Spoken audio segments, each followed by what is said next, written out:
برام برادرم گفت که شوهرت به شهادت رسید. صحنه بسیار دردناک، بسیار یک صحنه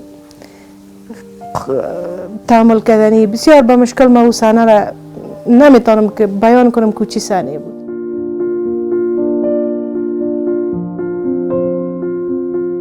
روز آخری که رفت من نمیخواستم که بده، اما روز رفت دوباره نامد.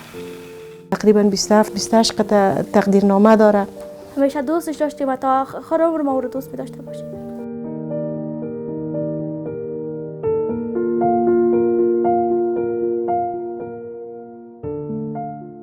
خب شهادت از او درای وطن است، ما سر شهادتش فخر میکنیم. وقتی که امو بیرق سه رنگ پرچم کشور دیم، امو به من انرژی داد.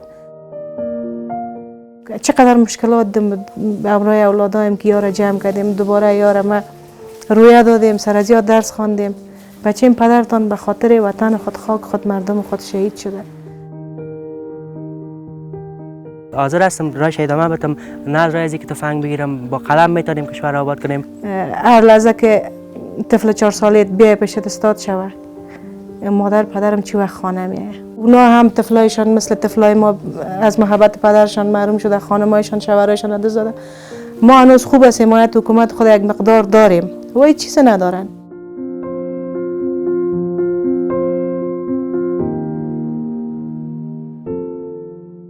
اگر قرار باشه که یا آتش بس کنند، ما حاضر هستم که خون شوهر خود به اونا ببخشم. به شرط که سال به کشور بیایه، من او کسی که پدرم زده در سنگر او را میبخشم، به خاطر که به قیمت سال، به خاطر که این آبادی کشور است و پدرم به می خاطر جان خود فدا کرد. اونا هم افغان هستند، ما هم افغان هستیم، ما هم مسلمان هستیم، اونا هم مسلمان هستند. و این مکتب است که ما درس خود خلاص کردیم، ادامه دادیم از صنف اول تا 12 را به آرامی و خوشی و میخوایم بعد از یام همین منطقه آرام باشه و کشور ما آرام باشه تا جوانای دیگه و نسل آینده ما بتونن درسای خود اتمام کنن و بتونن آینده را بسازن.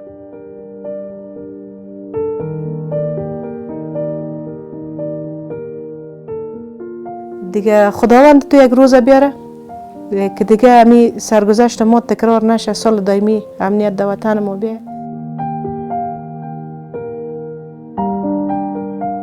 مذاکرات صلح در اولیت باید همی قربانی های نیروهای امنیتی در نظر گرفته شود. در مذاکرات باید از حقوق ما دفاع شود، طرف که ما هستیم، طرف حکومت باید از حقوق ما دفاع کنه و همیشه حقوق ما را زنده نگه دارن.